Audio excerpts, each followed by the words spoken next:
मेरे खिलाफ अपराध की जो हिस्ट्री है वो हमने 2 बार अब तक विज्ञापित करा दिया टेलीविज़न पे और 2 बार अब तक छपवा दिया अखबार पे, और आपको पर्सनली मिल के बता दे रहा हूँ क्या है मेरे अपराध की हिस्ट्री। जो छूट गए हैं उसके बाद जो मेरे ऊपर बचे रह गए।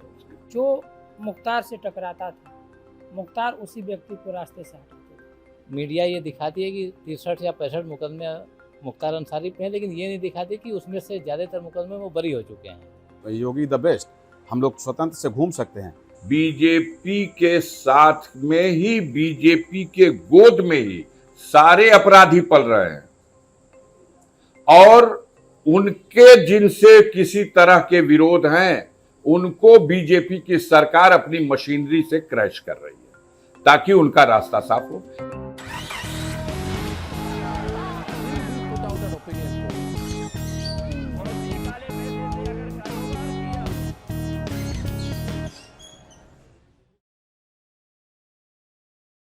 Welcome to another election show. आज हम गाजीपुर लोकसभा कॉन्स्टिट्यूंसी में हैं। इस वक्त हम सैदपुर भीतरी गांव में हैं।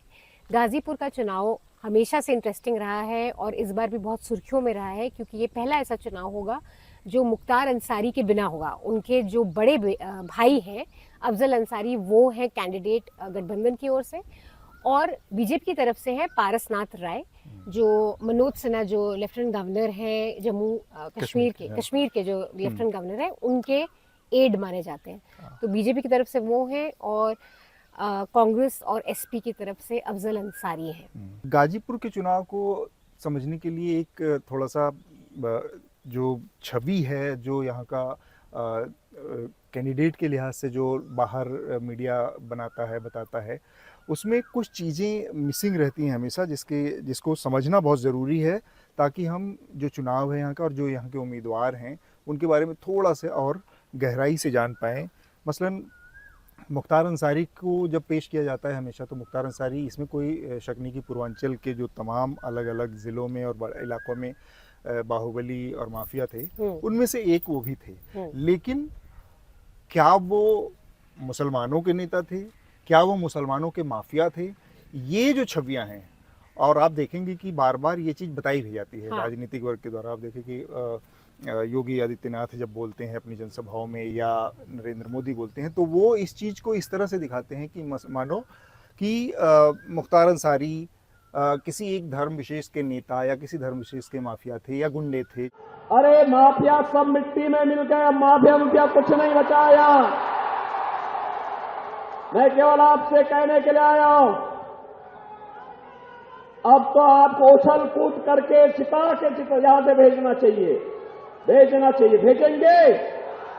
उसमें एक बहुत मेजर, एक बड़ी बारीक सी वो है, और उसको बहुत समझना जरूरी है कि वो क्या थे दरअसल।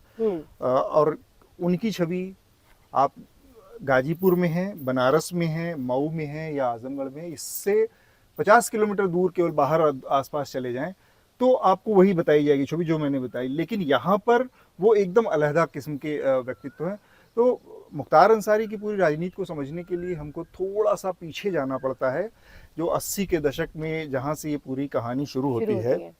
उसमें 2 कैरेक्टर हैं, साधु सिंह, मखनू सिंह, जो कि ओडियार गांव के रहने वाले थे गाजीपुर के, लेकिन गाजीपुर शहर में भी उनका अपना एक घर था। हाँ, और बड़ी दिलचस्प चीज़ है इन दोनों भाइयों की, ये पूरी की पूरी जो लड़ाई है आज जिस रूप में दिखती है, ब्रिजेश सिंह बनाम मुख्तार अंसारी अब तो नहीं रहे, या उनका गैंग, वो सारी की सारी लड़ाई 1 से 1.5 बीघा जमीन के एक टुकड़े के लिए शुरू हुई। और वो लड़ाई शुरू हुई थी साधु सिंह, मखनू सिंह और ब्रिजेश सिंह के पिताजी के बीच में। ठीक है। और वहां पे ब्रिजेश सिंह, और ये लैंड किसी जमीन के जमीन के कब्जे को लेकर 1-1.5 बीघे की जमीन है, वो ज्यादा जमीन भी नहीं है, 1-1.5 बीघा जमीन से। तो उस जमीन की लड़ाई में, कब्जे की लड़ाई में, साधु सिंह, मखनू सिंह ने ब्रिजेश सिंह के पिता की हत्या की सबसे पहले।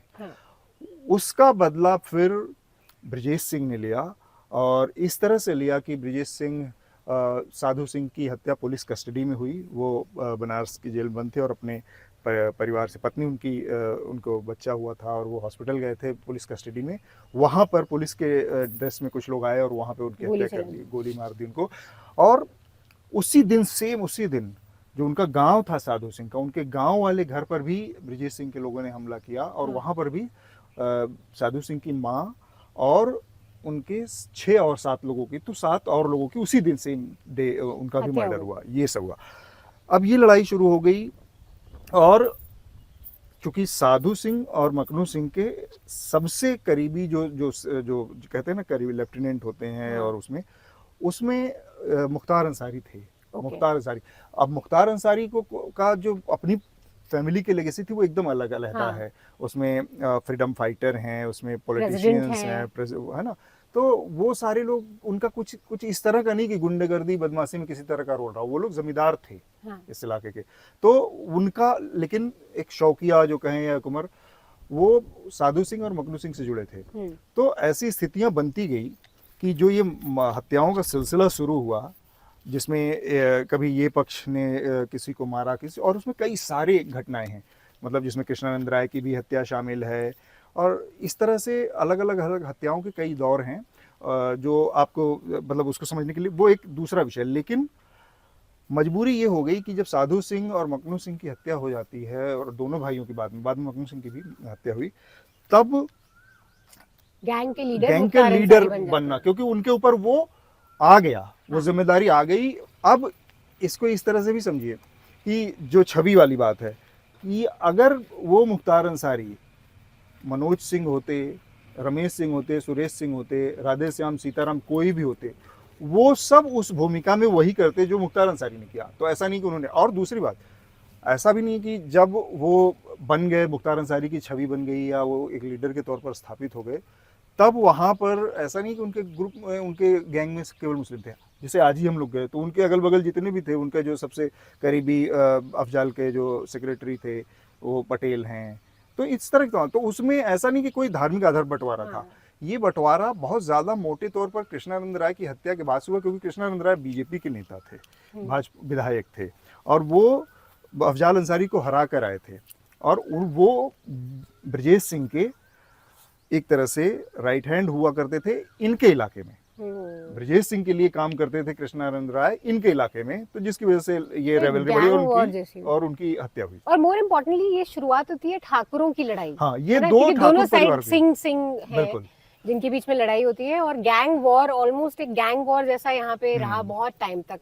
इसी पे हमने गाजीपुर के जो लोकल जर्नलिस्ट हैं उनसे बातें करी कि वो इनकी छवि कैसे देखते हैं, लोकल्स इनकी छवि कैसे देखते हैं, और जो दिल्ली मीडिया में दिखाते हैं उससे और गाजीपुर की ग्राउंड रियलिटी से कितना फर्क है सब कुछ।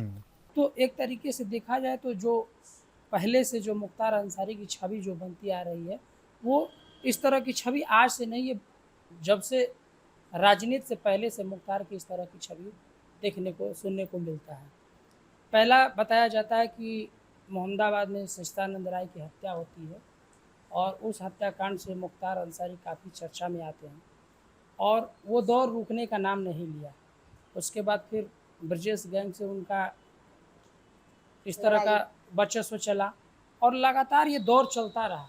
तो इलेक्शंस में इनका क्या प्रभाव, यही आप कह रहे हैं कि एक बाहुबली के तौर पे वो बाहुबली तो सारे लोग कहते हैं, ये मैं नहीं कह रहा हूँ, सारे लोग कहते हैं।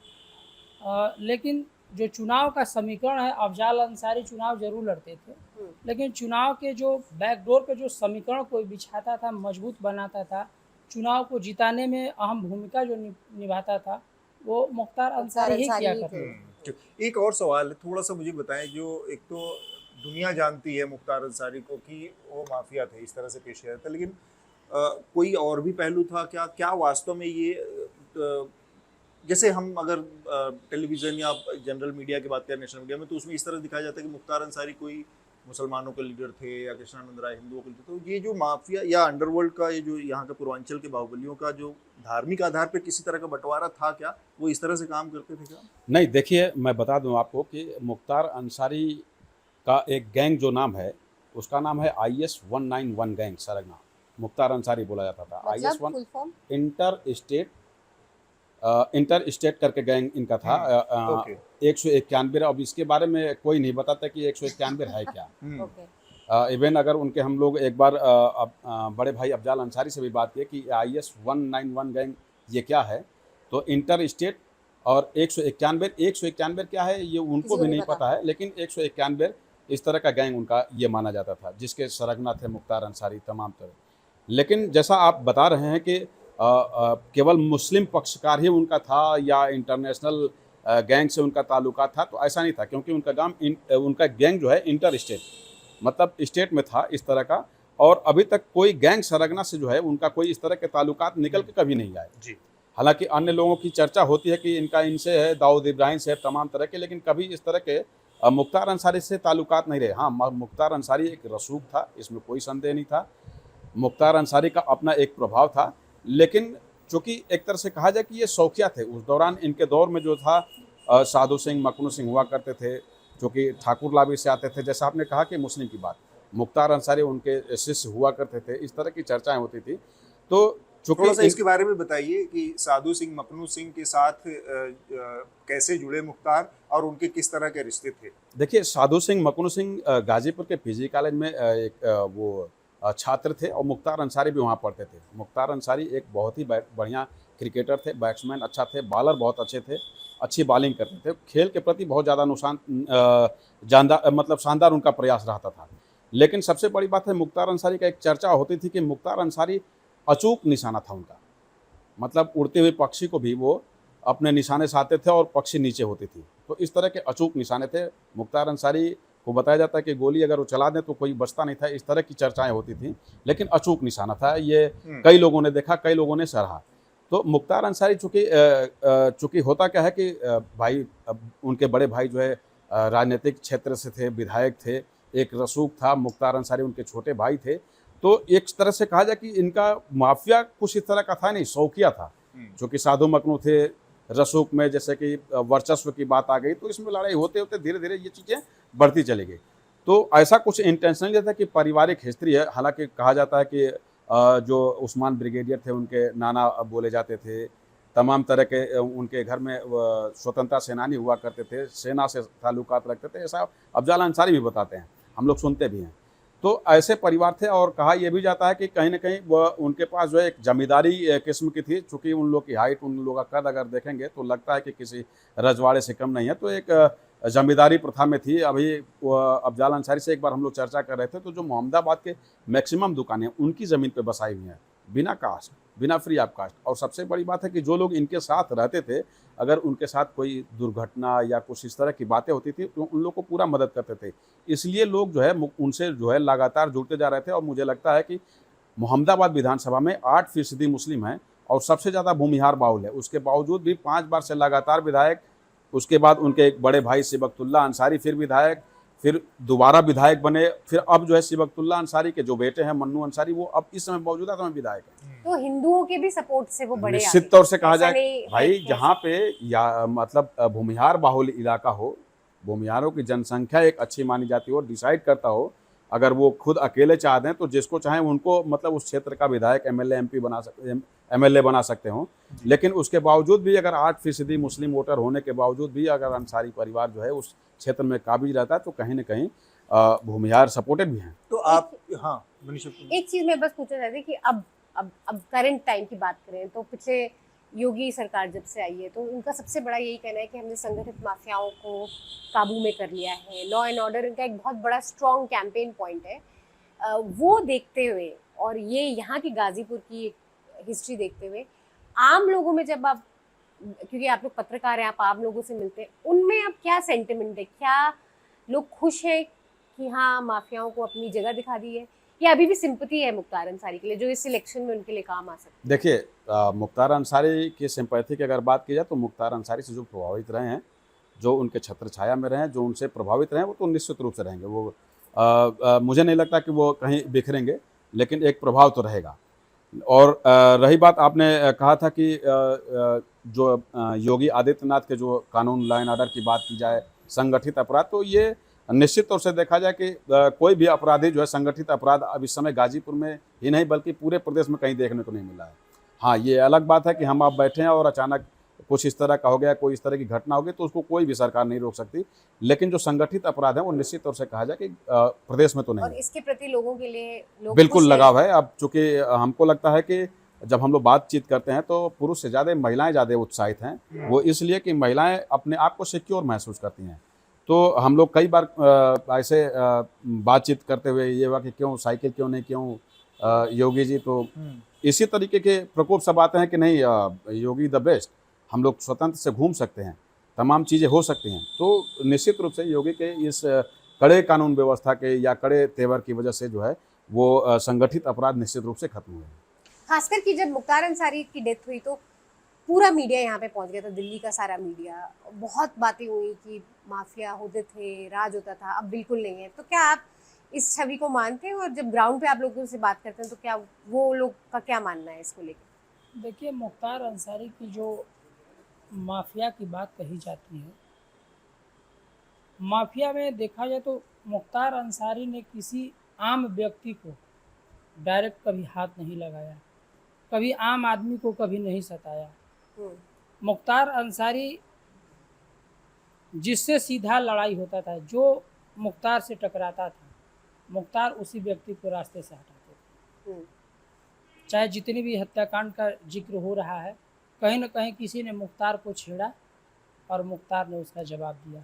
आज भी जनसभाओं में यदि उनके भाई अफजाल अंसारी चुनाव लड़ रहे हैं तो वो यही कहते हैं कि हम गरीबों के मसीहा हैं, गरीबों पे जो भी उंगली उठाएगा, आज भी हम लोग उस स्थिति में है कि उसका पंजा मरोड़ने का काम करेंगे। तो इन लोगों का जो परसेप्शन है, जो शुरू से ये लोग कहते आ रहे हैं कि जिसने गरीबों को छेड़ा, हम गरीबों का ढाल बनकर खड़ा हुए और गरीबों की ढाल बनने में हमको जो करना पड़ा वो हुआ।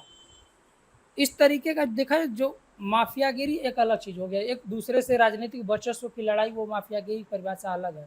लेकिन जो आम जनता के बीच की बात करें, यदि आम जनता में गुंडाई दबंगई यदि इस तरह की बात किया जाए तो इस तरह का आम जनता में कोई इस तरह का वो नहीं था कि किसी ने मुख्तार किसी का वो जमीन हड़प लिया या फिर किसी को जाके दरवाजे पे हड़का दिया। अतीक के बारे में बोला जाता है। हाँ, अतीक अहमद के बारे में यही बोला अतीक और मुख्तार में बहुत का अंतर है।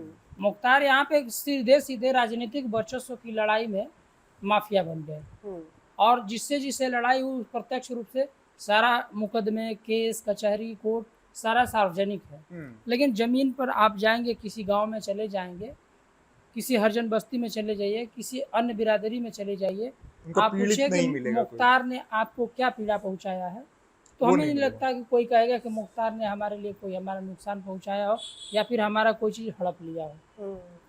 अतीक और मुख्तार में यही अंतर था। एक लास्ट सवाल मैं दोनों से आप बता सकते हैं, आप लोग यहाँ के स्थानीय पत्रकार हैं और आप बहुत डीपली जानते हैं यहाँ पे क्या हो रहा है। जब आप दिल्ली मीडिया में देखते हैं कि कैसे रिपोर्टिंग हो रही है इसके बारे में, तो आप उसके बारे में क्या सोचते हैं? देखिए, बाहर से जो छवि बनाई जाती है उसके बारे में। नहीं, छवि बनाए जाने पे हम टिप्पणी नहीं करेंगे, पत्रकार होते हैं। लेकिन एक चीज़ है कि जैसे ग्राउंड पे जो हकीकत है, वो नेशनल मीडिया को ग्राउंड पे हकीकत भी आके समझने की आवश्यकता है, इसको मैं कह सकता हूँ। आप कुछ कहना चाहेंगे?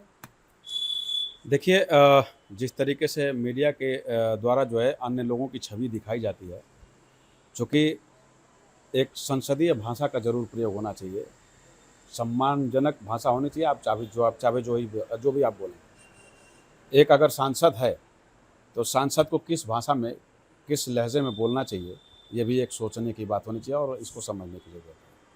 आप मेरी भाषा को समझ सकते हैं। अफजाल अंसारी, यही मैं कह रहा हूँ, अफजाल अंसारी सांसद हैं और इसको सुप्रीम कोर्ट ने भी इस तरह का माना है।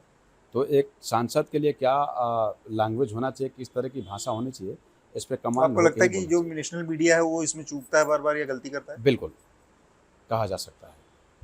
ग्राउंड पर समस्या होती है, जो भी पत्रकार रिपोर्टिंग करता है लोकल लेवल पे, यहाँ के जैसे जिला संवाददाता जितने भी हैं, अभी उस दिन की घटना है जिस दिन मुख्तार अंसारी की डेड बॉडी आई थी, उसके दूसरे दिन जिस दिन दफनाया जाना था, मीडिया को वहाँ के लोकल लोगों ने, उनके घर पे जो मीडिया थी उसको दौड़ा लिया था और ऐसा लगा कि पत्थरबाजी और इस तरह की घटनाएं भी हो सकती थी। प्रशासन सतर्क था और इनके परिवार के लोगों का भी सपोर्ट प्रशासन को काफ़ी था। अफजाल अंसारी और जो मन्नू अंसारी इनके भतीजे विधायक हैं, दोनों लोग बार बार पब्लिक को समझा रहे थे। कब्रिस्तान में भी अफजाल अंसारी पब्लिक को बार बार समझा रहे थे। डीएम से थोड़ी बहस हुई थी उनकी, लेकिन उसमें किसी की गलती नहीं थी। क्योंकि अफजाल अंसारी जो है, उनके भाई परिवार, उनका छोटा भाई की डेथ हुई थी और डीएम को संभालना था, सारी जिम्मेदारी वहाँ पे संभालनी थी, तो वो थोड़ा सा हुआ, वो बहुत इस तरह का इशू नहीं था जिस तरह से दिखाया गया। क्या दिखाया क्या गया था? जैसे ये दिखाया गया कि कहीं चला कि दबंग डीएम, कहीं चला कि अफजाल अंसारी ने डीएम से जो है बहस की। वो भी सांसद हैं, अफजाल अंसारी सांसद हैं, माननीय बोले जाते हैं, तो सांसद के लिए एक भाषा जो होनी चाहिए वो तो होनी चाहिए। मुख्तार अंसारी की जहाँ तक बात है, तो मुख्तार अंसारी के बेटे उमर अंसारी हैं, वो अभी मीडिया से उनकी शिकायत ये है कि मीडिया ये दिखाती है कि 63 या 65 मुकदमे मुख्तार अंसारी पे हैं, लेकिन ये नहीं दिखाती कि उसमें से ज़्यादातर मुकदमे वो बरी हो चुके हैं। हालांकि वो लोग भी ये बात ये बोलते हैं कि उनके ऊपर ज़्यादातर मुकदमे जेल में रहने के दौरान दर्ज किए गए, लेकिन हकीकत ये कि घटनाएं तो वो उस समय की ही हैं। भले बाद में मुकदमे दर्ज हुए, लेकिन घटनाएं 2004 या 2005 से पहले की ही हैं, जब वो जेल में नहीं थे। मुख्तार 2005 से ही जेल में थे। तो ये तो पत्रकार थे जिन्होंने बताया कि किस तरह का की छवि है, किस तरह का उनका असर है इस पूरे इलाके में। और ये बहुत क्लियर वो बता रहे हैं कि भाई माफिया है, लेकिन माफिया अतीक से अलग है, वो वैसे वाला माफिया नहीं है कि ये भी महत्वपूर्ण चीज है कि आप जैसे आप मिले लोगों से गाजीपुर में, तो आपको ऐसा कोई आदमी नहीं मिलता जो ये कहे कि मुख्तार अंसारी ने हमारी जमीन कब्जा कर ली या हमारा कुछ वो कर लिया। लेकिन अगर आप उनके राइवल गैंग के तो बेशक आप बोलोगे कि उन्होंने आपके साथ, मतलब फिर आप उनके विक्टिम होगे ही, क्योंकि आप गैंग, क्योंकि वो फिर वो वर्चस्व की लड़ाई है कि अगर वो नहीं होंगे तो दूसरा वो खतरा होगा उनके ऊपर, वो खतरा है तो एक दूसरे के खतरे के लिए, तो वो तो एक दूसरी लड़ाई होगी। लेकिन आम लोगों में उस तरह की नहीं। अतीक का इससे एकदम उलट मामला है। अतीक वास्तव में जमीनें कब्जा करना और एक होता है ना जो क्रिमिनल जो होता है इंटेंट, वो हमेशा रहा। और बहुत गरीब तबके के लोगों की जमीन लेना, हर जगह अपना। और एक इंटरेस्टिंग चीज लेकिन अब ये भी है कि अब यूपी में हमने जब से योगी आदित्यनाथ का टाइम देखा है, ये लॉ एंड ऑर्डर बहुत बड़ा इशू है सबके लिए। और आई थिंक अब सब पॉलिटिशियंस ये भी एडमिट कर रहे हैं कि अब वो दौर से हम आगे बढ़ रहे हैं यूपी, जबकि गैंग वॉर होता था, खुल्लम खुल्ली गोलियां चलती थी, जो भी हो रहा है। और जब हमने अफजल से बात करी, अफजल जी से उनके कैंपेन के बीच में बात करी, तो उन्होंने भी बहुत क्लियरली ये बताने की कोशिश की कि उनके ऊपर असली इल्जाम है क्या। वो जानना भी जरूरी है उनका, जो जिनके ऊपर जो केसेस है। जैसे आप इन जनरल एक एफिडेविट जो जब आपको देता है नेता, तो आप अंदाजा लगाते हैं कि भाई इतने क्रिमिनल रिकॉर्ड्स हैं, लेकिन वो किस तरह के हैं, पॉलिटिकल रेवलरी वाले जो केसेस होते हैं वो सब में वो जानना भी जरूरी है। अफजल ने उसको बहुत विस्तार से बताया, आप उसको सुन भी सकते हैं। बनारस में प्रधानमंत्री चुनाव लड़ रहे हैं और उनका प्रचार करने के लिए ब्रजेश सिंह मंच पर आ रहे हैं प्रधानमंत्री को जिताने के लिए। अब आप कहिए ब्रजेश सिंह की कुंडली कौन जानता है? अरे ब्रजेश सिंह दाऊद इब्राहिम का को अक्यूज्ड है। ब्रजेश सिंह की चर्चा के साथ अगर हम कहेंगे कि ये दाऊद इब्राहिम का फाइली है, तो आप कहिएगा उस बात को बंद करिए। ऐसा होता है, कर रहे हैं। आपका सुभाष ठाकुर दुर्दांत अपराधी, उसको फांसी की सजा हुई जेजे हॉस्पिटल कांड में, वो भी दाऊद इब्राहिम का को अक्यूज्ड है। ब्रजेश सिंह, त्रिभुवन सिंह उस केस के मुलजिम है। सुभाष ठाकुर का ट्रायल हुआ, फांसी की सजा। सुप्रीम कोर्ट ने अपील में उसको सजा को रहम किया तो कहा आजीवन कारावास, लेकिन टिल डेथ, मर जाने तक जेल में रखा जाए। और वो दुर्दांत अपराधी फतेहगढ़ जेल में सजा काट रहा है और सालों साल से बनारस में मोदी जी की कॉन्स्टिट्यूंसी में वो बीएचयू में बैठ करके एक पूरा block, air condition block reserve है, क्या तो उनके स्वास्थ्य का इलाज हो रहा है और वहीं से प्रधानमंत्री के चुनाव का संचालन हो रहा है। प्रधानमंत्री की कॉन्स्टिट्यूंसी में सत्ताधारी दल भारतीय जनता पार्टी का कैंडिडेट जो एमएलसी का चुनाव लड़ता है, वो प्रेस कॉन्फ्रेंस करके हाय हाय चिल्लाता है कि जेल में बैठ के माफिया ब्रजेश सिंह सारे प्रधानों और बीडीसी के सदस्यों को पैसे पे और धमकी देकर खरीद रहा है और वो चुनाव हार जाता है। और मोदी जी की कॉन्स्टिट्यूंसी से एक जनप्रतिनिधि मोदी और एक जनप्रतिनिधि ब्रजेश सिंह आपको सूट करता है, करें। लेकिन अगर हम माफिया की बात करें, जैसे आपने बात करा, योगी सरकार का बहुत बड़ा प्रचार है कि हमने संगठित माफिया को खत्म कर दिया है। आपके जो भाई योगी सर, बहुत अपराध जी जी जी जी सब कुछ हम लोग तो मतलब उस सारे इल्जामों से ढके हुए हैं, इतने पाप में हैं। लेकिन जो लोग जिनकी मैं चर्चा कर रहा हूं, उनको आप क्यों नहीं शंकराचार्य डिक्लेयर करा देते योगी जी से, मोदी जी से, कि जब आप इनसे प्रचार करा ही रहे हो तो इनको शंकराचार्य तो डिक्लेयर करो। ये 100 क्राइम हिस्ट्री हटा दो, उसको शंकराचार्य डिक्लेयर कर दो।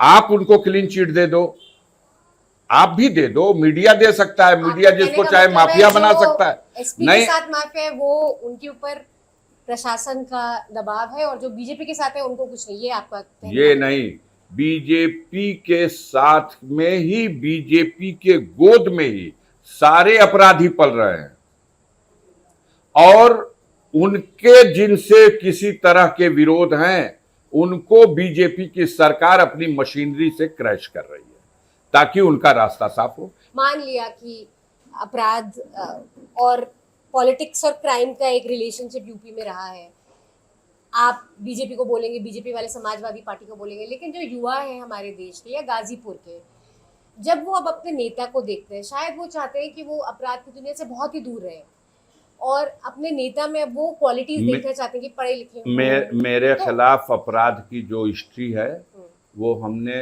2 बार अब तक विज्ञापित करा दिया टेलीविजन पे, और 2 बार अब तक छपवा दिया अखबार पे, और आपको पर्सनली मिलके बता दे रहा हूँ क्या है मेरे अपराध की हिस्ट्री। जो छूट गए हैं उसके बाद जो मेरे ऊपर बचे रह गए, उसकी एक तो वो जिस मैं गैंगस्टर डिक्लेयर करके मेरे विरुद्ध सजा की गई है 4 साल की, और मैं उसकी अपील में हाई कोर्ट गया। इसके बाद क्या है, एक है वर्ष 2001 का धरना प्रदर्शन का एक मुकदमा, जिसमें आरोप है कि राष्ट्रीय नेतृत्व के आह्वान पर प्रदेश बंद का आयोजन था, प्रत्येक तहसीलों पर धरना प्रदर्शन था।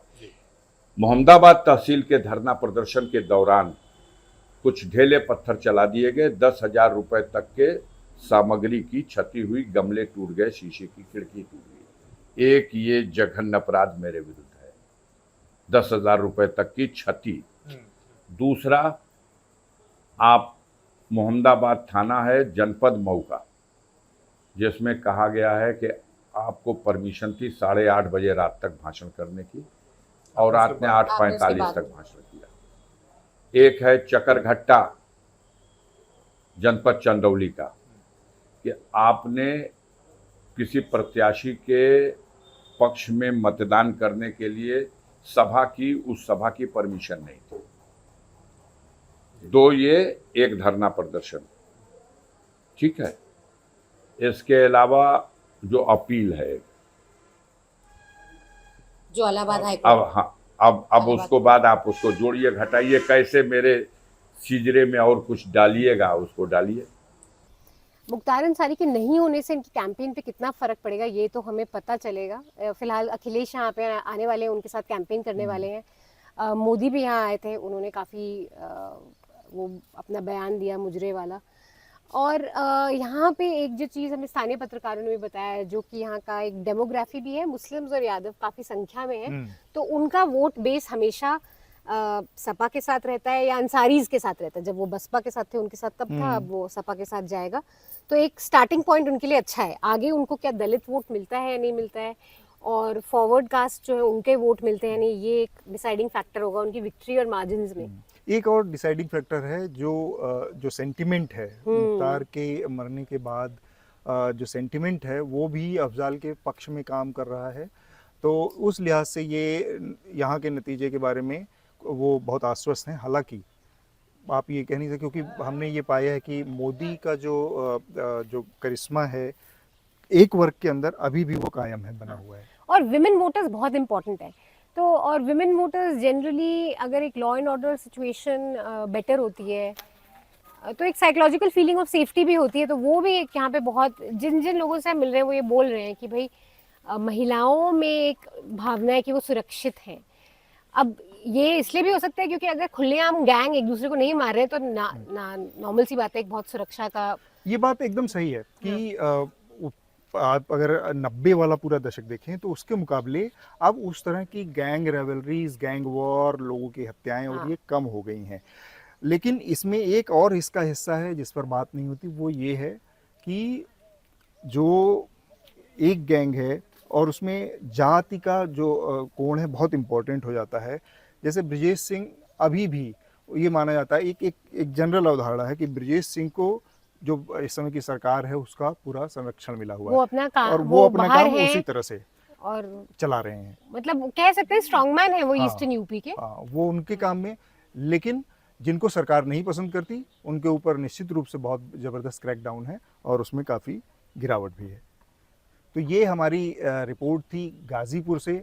आपने देखा news laundry the news minute को आपके जो हमारे सब्सक्राइबर हैं, आपका जो समर्थन मिला, उसके जरिए रिपोर्ट हमने आप तक पहुंचाई, बिना किसी विज्ञापन के, बिना किसी प्रायोजित कार्यक्रम के। This election season, your right to choose puts you at the heart of it again. We'd like to be your eyes and ears. Choose the journalism and media that serves democracy and you. Simply log on to newslaundry.com/2024 election fund and choose an amount of your choice for the reports of your choice.